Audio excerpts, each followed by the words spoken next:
किसान नेता हैं और आपने संघर्ष भी बहुत किया है। आपने जो किसान आंदोलन रहा है उसमें भी बहुत संघर्ष किया है। तो आपको युवाओं के बारे में ऐसा कब सोच आई कि युवा जो बाहर जा रहे हैं और उनके साथ अगर कोई नाइंसाफी हो रही है तो आपको जो चिंता होने लगी, ये कब से होने लगी? देखिए, ये तो जो प्रोसेस है ये तो तकरीबन 20 साल से चल रहा है। पिछले 20 सालों में यहाँ खास तौर पे हरियाणा और पंजाब के जो नौजवान हैं वो एक बड़ी संख्या में उन्होंने यहाँ से माइग्रेट किया है और पिछले 10 साल में एक बड़े स्तर पर माइग्रेशन हुआ है और जो बदस्तूर जारी है। पहले हम ऐसा देखते थे, जो IIT IIM से जो पास आउट है वो बाहर नौकरियां करने जाते थे, अच्छा पैकेज उनको बाहर ऑफर होता था। उसके लिए एक टर्म कॉइन किया गया था, ब्रेन ड्रेन। और आज जिस तरीके के हालात हैं तो उसको हम कहेंगे यूथ ड्रेन। हिंदुस्तान में हरियाणा और पंजाब में टीनेजर भी नहीं बचे। 13 से 19 साल के बच्चे आपको वहां देखने को नहीं मिलेंगे, क्योंकि मैक्सिमम जो बच्चे हैं वो एक होड़ मची हुई है, देखा देखी विदेशों में छोटी उम्र में जा रहे हैं और आईलेट्स की डिग्री को, आईलेट्स के एग्जाम को IIT से बड़ा एग्जाम बच्चों ने समझ लिया है।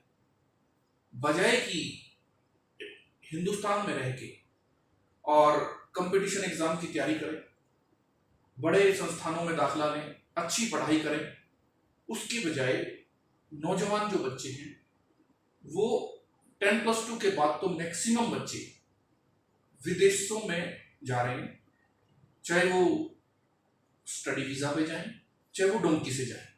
एक डोंकी का किस तरीके से मामला हम लगातार देख रहे हैं, बहुत से नौजवानों को इस डोंकी के प्रोसेस में अपनी जान गंवानी पड़ रही है। और इन बच्चों के लिए जो डोंकी लगा के जा रहे हैं, इनको मैं ये कहूँगा, ये फिजिकली फिट तो है ही सारे बच्चे, और इन बच्चों को जो डोंकी में जा रहे हैं, यहाँ गेम की व्यवस्था मिल जाए हरियाणा और पंजाब में, तो ये देश के लिए गोल्ड मेडल, सिल्वर मेडल लेके आ सकते हैं। तो आपको क्या लगता है कि जैसे विदेश में लोग जा रहे हैं, वो जा ही क्यों रहे हैं? पहली बात तो यही आ जाती है कि वो क्यों जा रहे हैं। क्या भारत में कमी है शिक्षा की, अच्छी शिक्षा की, या फिर शिक्षा लेने के बाद नौकरी की? देखिए, हमारा देश 1947 में आजाद हुआ। हमारे देश के जो बाद देश आजाद हुए, जापान या दूसरे देश, उन्होंने बहुत ज्यादा तरक्की करी और हमारे देश में एग्रीकल्चर का जो मेन कंट्रीब्यूशन जो GDP का होता था वो एग्रीकल्चर का होता था। 75-80% जो कंट्रीब्यूशन था आजादी के समय में, अब वो कंट्रीब्यूशन, क्योंकि ऐसी पॉलिसीज बनी जिससे किसान की आमदनी घटी और किसान आत्महत्या करने पर मजबूर हो गया, जो GDP का शेयर था वो 80% से घट के आज बहुत कम रह गया है। और मैन्युफैक्चरिंग सेक्टर से एक्सपोर्ट बढ़ना था हमारा, वो एक्सपोर्ट मैन्युफैक्चरिंग सेक्टर पे काम नहीं किया, एक्सपोर्ट हमारा बढ़ा नहीं, और हमारे लोगों को सर्विस सेक्टर में काम करना पड़ा। अब सर्विस सेक्टर में जो डिपेंडेंसी है वो फॉरेन कंट्रीज के ऊपर ज्यादा है। और देखो, जिस तरीके से कई बीमारू स्टेट्स बोलते थे हम, बिहार और उड़ीसा को, और भी कई स्टेट्स थी जो बीमारू स्टेट की कैटेगरी में आती थी, वहां के लोग आज भी हरियाणा, पंजाब, दिल्ली NCR में लेबर करने के लिए आते हैं। तो उन सरकारों की वहां कमियां रही हैं बड़ी, जो वहां के लोगों को माइग्रेट करना पड़ता है अपने ही देश में दूसरे भागों में लेबर करने के लिए। इसी तरीके से ये जो पैटर्न चला है, अब हमारे देश के लोग बाहर जो डेवलप्ड कंट्रीज हैं उनमें लेबर करने के लिए जा रहे हैं, या छोटा काम जो यहाँ शर्म महसूस करते हैं पर बाहर वो काम भी वो कर लेते हैं। लेकिन ये भी तो है ना कि वो बाहर जाते हैं, यहाँ पर वो अगर कहीं पर भी जॉब करते हैं, अगर बच्चा 12वीं पास आउट है, कहीं पे जॉब करने जाता है, तो उसे जो तनख्वाह मिलती है 5,000 10,000 स्टार्टिंग पे यही रहता है। और अगर वो कहीं पे बाहर चला जाता है, मान लो कि पैसा लगा के प्रॉपर्टी बेच के उसके घर वाले उसे बाहर भेज देते हैं, तो वो डॉलर्स में कमाता है। देखिए, तो वो 75-80 गुना कमाता है। तो फिर जो बाहर बच्चे जा रहे हैं वो कहीं ना कहीं, मैं ये भी मानता हूँ, मजबूरी है उनकी। यहाँ जो अपॉर्चुनिटीज जिस तरीके से होनी चाहिए थी, सरकारों की गलत पॉलिसीज के कारण उतनी अपॉर्चुनिटी यहाँ नहीं है जितनी पॉपुलेशन है। जो पॉपुलेशन डेंसिटी है पर स्क्वायर किलोमीटर यहाँ बहुत ज़्यादा है, और जो पॉपुलेशन डेंसिटी कनाडा की और यूएसए की है, या हम ऑस्ट्रेलिया की और कनाडा की खासतौर पे बात करें, वहाँ पॉपुलेशन डेंसिटी पर स्क्वायर किलोमीटर काफ़ी बहुत कम है, बहुत कम है।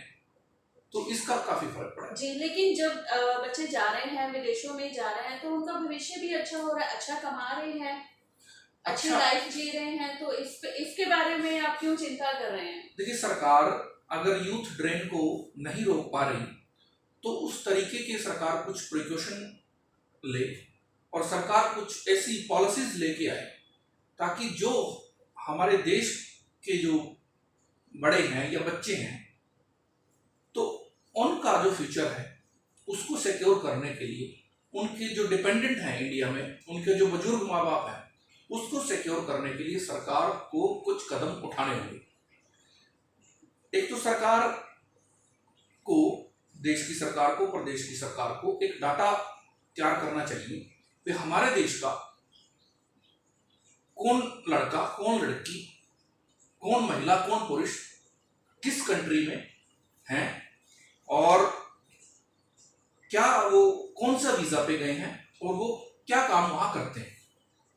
और सरकार को ये अनाउंसमेंट कर देनी चाहिए, अखबारों में निकाल देना चाहिए कि जो भी देश का नागरिक किसी भी देश में जाता है वो हमारे पास अपना केवाईसी डॉक्यूमेंट हमारे पास जमा करवाए, हमें बताए, पासपोर्ट की कॉपी दे, और सरकार को एक उनका कंपलसरी एक उनका टर्म इंश्योरेंस करना चाहिए, group term insurance without return of premium.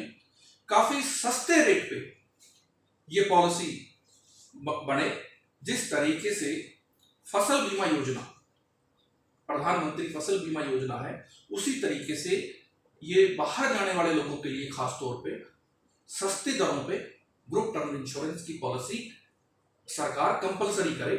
और जो लोग विदेशों में जिनके साथ मिसहैपनिंग हो जाती है, जिनकी डेथ हो जाती है, उनकी यहाँ जो डेड बॉडी इंडिया में आती है उस पे भी अप्रोक्स 25 लाख रुपए का खर्चा होता है। उस पॉलिसी में वो खर्चा भी वो पॉलिसी बियर करे, और जब तक सरकार इस तरीके की कोई पॉलिसी नहीं लेके आती, सरकार अपनी तरफ से अगर किसी के साथ किसी की जान जाती है विदेश की धरती पर काम करते हुए, तो सरकार उसको 1 करोड़ रुपए अपनी तरफ से दे, और डेड बॉडी मंगवाने का खर्चा भी सरकार बियर करे, जब तक सरकार ये पॉलिसी नहीं लेके आती।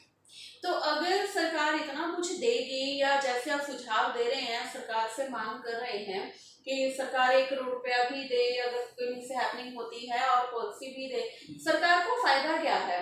क्योंकि बच्चे जा रहे हैं, खुद के लिए जा रहे हैं, और फिर वो वहां पे जाके कमा रहे हैं, अपने घर को दे रहे हैं, और वहीं पे अपना जीवन जो है वो कर रहे हैं, व्यतीत कर रहे हैं। तो सरकार को क्या बेनिफिट मिलेगा? क्योंकि सरकार आज के टाइम में बिना बेनिफिट के कोई काम नहीं करती है। देखो, हर जगह बेनिफिट नहीं देखा जाता, ये सरकार की रिस्पॉन्सिबिलिटी है, ये सरकार की जिम्मेदारी है।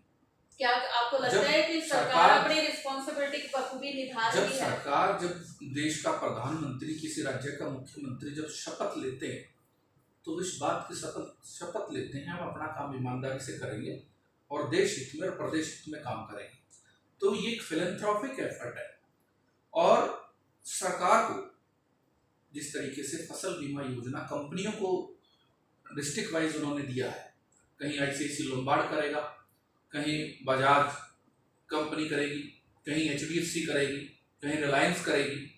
तो वो जो कंपनियां अब फसल बीमा योजना का जो काम कर रही हैं वो भी बहुत मोटा लाभ कमा रही है। अगर सरकार ये विदेश में जाने वाले बच्चों के लिए इस तरीके की पॉलिसी लेके आए तो मुझे लगता है बहुत सी कंपनियां इसमें आगे आएंगी, इनिशिएटिव लेंगी, और जिससे उन परिवारों का भी फायदा होगा और वो कंपनियां भी बिजनेस कमाएंगी।